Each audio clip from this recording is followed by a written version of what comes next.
Attention! An urgent alert for every firearm owner, manufacturer, and dealer across this nation.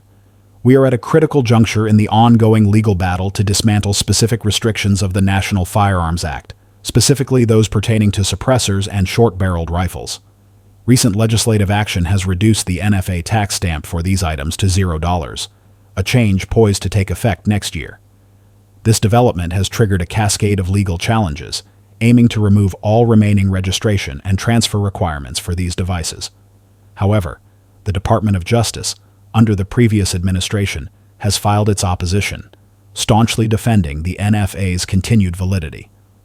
What makes this position particularly concerning, and frankly, a startling betrayal for many Second Amendment advocates, is the swift and unified support it has garnered from every major anti-gun organization in this country. They have aligned themselves with the DOJ's arguments, creating a powerful, unsettling front against firearm owners. This is not merely a procedural dispute. It is a high-stakes legal confrontation that could redefine your rights, your liabilities, and the future of firearm ownership in America. At the heart of this legal struggle lies the foundational premise of the National Firearms Act itself. Enacted in 1934, the NFA was conceived primarily as a revenue-generating measure, using Congress's constitutional taxing power to regulate certain firearms. The prohibitive $200 tax stamp, a substantial sum in the 1930s, was intended to curb access to specific categories of firearms deemed problematic at the time, including machine guns, short-barreled rifles, short-barreled shotguns, suppressors, and any other weapons. Registration and transfer requirements were intertwined with this tax, serving as an enforcement mechanism for its collection. The recent passage of specific legislation, often referred to as the Big Beautiful Bill, represents a seismic shift in this framework. This law mandates the reduction of the NFA tax stamp for certain items, like suppressors and short-barreled rifles, to $0, effective next year. For Second Amendment organizations, this $0 tax removes the NFA's primary constitutional justification, the taxing power. Their argument is straightforward and potent. If there is no longer a tax to collect, then the intricate web of registration, transfer, and record-keeping requirements that previously served to enforce that tax loses its constitutional grounding. They contend that these regulations now exceed Congress's enumerated powers, particularly the taxing power, and simultaneously infringe upon the enumerated rights of Americans as protected by the Second Amendment. Citing the Supreme Court's decision in Bruen, which reaffirmed the right to keep and bear arms for self-defense, these pro-Second Amendment groups argue that the NFA's regulations, particularly on commonly possessed firearms accessories like suppressors, are presumptively unconstitutional. The burden, they assert, now rests squarely on the government to prove the constitutionality of these continued restrictions. The DOJ, however, presents a nuanced, and some would say, contorted, defense. Despite the $0 tax for individual transfers, the DOJ insists that the NFA retains its taxing power basis. Their argument hinges on the fact that the statute still imposes a special occupational tax on manufacturers, dealers, and importers of NFA items. Therefore, they contend the registration and transfer requirements continue to form an essential part of a web of regulation designed to aid the collection and enforcement of this occupational tax.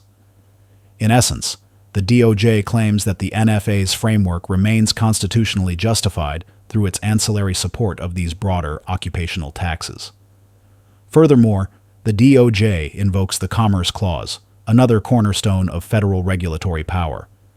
They argue that the NFA legitimately regulates the interstate market for short-barreled rifles, short-barreled shotguns, suppressors, and any other weapons. The vast majority of these NFA firearms, they note, are manufactured and sold through interstate commerce, and the NFA's requirements are integral at every stage: manufacturing, distribution, dealer sales, and individual purchases. The DOJ goes so far as to assert that even purely intrastate conduct, transactions occurring entirely within a single state, must be regulated. Failure to do so, they claim, would create gaping holes in the federal scheme, undermining the entire regulatory structure. This expansive interpretation of the Commerce Clause seeks to justify federal control, even over activities that appear localized. This is where the anti-gun groups, Brady, Giffords, and Everytown, enter the fray, filing a joint amicus brief in lockstep with the DOJ's position. They echo the DOJ's arguments concerning Congress's taxing and commerce authority. But they add another layer of justification: public safety. They label suppressors, short-barreled rifles, and short-barreled shotguns as uniquely dangerous items that pose a distinct and extreme threat to public safety, thereby requiring heightened federal regulation. They further point to the legislative process surrounding the $0 tax, arguing that Congress intentionally preserved the registration requirements, even while eliminating the transfer tax. This, they claim, demonstrates Congress's clear intent for these regulations to remain in force, irrespective of the individual transfer tax. The immediate and profound consequence of these legal machinations centers on personal and corporate liability. Should the DOJ and anti-gun groups prevail, the existing NFA regulations, specifically the registration and transfer requirements for items like suppressors and short-barreled rifles, will remain fully enforceable. For any individual, manufacturer, or dealer, this means the continued exposure to severe criminal and civil penalties for non-compliance. Consider the gravity of these violations. Unlawful possession, transfer, or manufacturing of an unregistered NFA item can lead to a felony conviction. This isn't merely a slap on the wrist. A felony conviction carries the potential for up to 10 years in federal prison, fines up to $250,000, and the permanent loss of one's fundamental right to own firearms. For businesses, the stakes are even higher. Non-compliance can result in the revocation of a federal firearms license, rendering a business unable to operate. It also opens the door to massive corporate fines, potential insolvency, and criminal charges against corporate officers and employees. The mere act of possessing an unregistered suppressor or short-barreled rifle, or attempting to transfer one without the ATF's approval and registration, transforms a law-abiding citizen or business into a federal felon. The current legal climate surrounding the NFA is fraught with uncertainty. The DOJ's aggressive defense, now bolstered by anti-gun advocacy groups, sends a clear signal that the federal government intends to maintain its stringent control over these items. This creates a precarious environment where individuals and businesses must meticulously adhere to every NFA regulation, regardless of the pending legal challenges. The cost of error is monumental. Liberty, financial ruin, and irreparable damage to one's reputation and livelihood. Ignorance of the law is never an excuse, and in the complex landscape of the NFA, even minor procedural missteps can have catastrophic consequences. This is the direct legal liability that every firearm owner must understand and fear. Beyond the direct criminal and civil liabilities, the NFA imposes an immense bureaucratic burden that continues even with a $0 tax. The Act's core is a system of federal oversight and control, demanding extensive paperwork, lengthy waiting periods, and mandatory registration for every affected item. For individuals, the process of acquiring an NFA item remains incredibly cumbersome. It involves submitting an ATF Form 4 or Form 1, undergoing a thorough background check through the FBI's National Instant Criminal Background Check System, obtaining chief law enforcement officer sign-off in some jurisdictions, and then enduring months, or even over a year, of waiting for ATF approval. Even with a $0 tax stamp, the time and effort involved are considerable. Every transfer, every manufacturing of an NFA item must be painstakingly documented and approved by the ATF.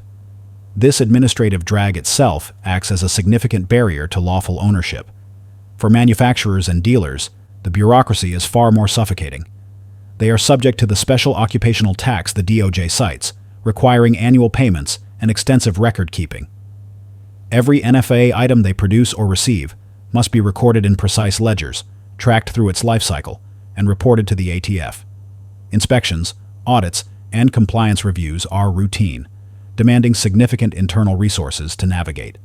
The web of regulation the DOJ references is a bureaucratic Gordian knot for these businesses. Non-compliance, even on administrative technicalities, can lead to severe penalties, including license revocation, which means an instant end to their business. This bureaucratic apparatus is precisely what the pro-Second Amendment lawsuits aim to dismantle. They argue that if the financial underpinning of the NFA, the tax itself, is removed, then the costly and time-consuming administrative requirements become an undue burden on citizens exercising their constitutional rights, serving no legitimate regulatory purpose other than control for control's sake. Maintaining this system, without the clear nexus to revenue collection, is seen as an arbitrary imposition on liberty and commerce, generating significant costs for government and citizens alike without the original justification. This legal battle extends far beyond short-barreled rifles and suppressors. It represents a critical front in the ongoing struggle for Second Amendment rights and against what many perceive as unchecked regulatory overreach. The DOJ's arguments, supported by anti-gun groups, are not simply about the NFA. They are about establishing and preserving expansive federal power to regulate firearms under the Commerce Clause and an extremely broad interpretation of taxing authority, even in the absence of a direct tax on the item itself. If the DOJ's position prevails, it sets a dangerous precedent. It suggests that Congress can regulate virtually any firearm or accessory, even if no direct tax is imposed, simply by linking it to a broader occupational tax on businesses or invoking the Commerce Clause. This could open the door to future regulatory schemes for any firearm, arguing that its existence impacts an interstate market or falls under a general web of regulation. It fundamentally weakens the constitutional challenge against federal overreach, irrespective of whether a tax is collected. Furthermore, the alignment of the DOJ with anti-gun organizations, especially from an administration that is often claimed to be pro-Second Amendment, is deeply concerning. It highlights a common tactical goal among these entities, to maintain and expand governmental control over firearms, regardless of the stated political leanings of the administration in power. This collaboration underscores a persistent institutional drive to restrict firearm ownership through any available legal avenue. The stakes, therefore, are nothing less than the future interpretation and application of the Second Amendment. If the courts uphold the NFA in its current form, despite the $0 tax, it signals a judicial endorsement of broad federal regulatory power over firearms. This would be a significant setback for those advocating for an expansive view of Second Amendment rights, solidifying the bureaucratic and restrictive framework of the NFA as a durable fixture of federal firearms law.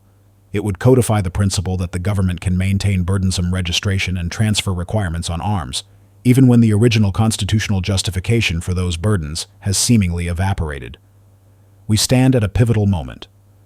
The legal maneuverings surrounding the National Firearms Act, the DOJ's defense of its regulations, and the shocking alliance with anti-gun organizations directly threaten the bedrock of Second Amendment liberties. Your right to own certain firearms and accessories, previously burdened by a tax, now faces continued regulation based on potentially dubious constitutional grounds.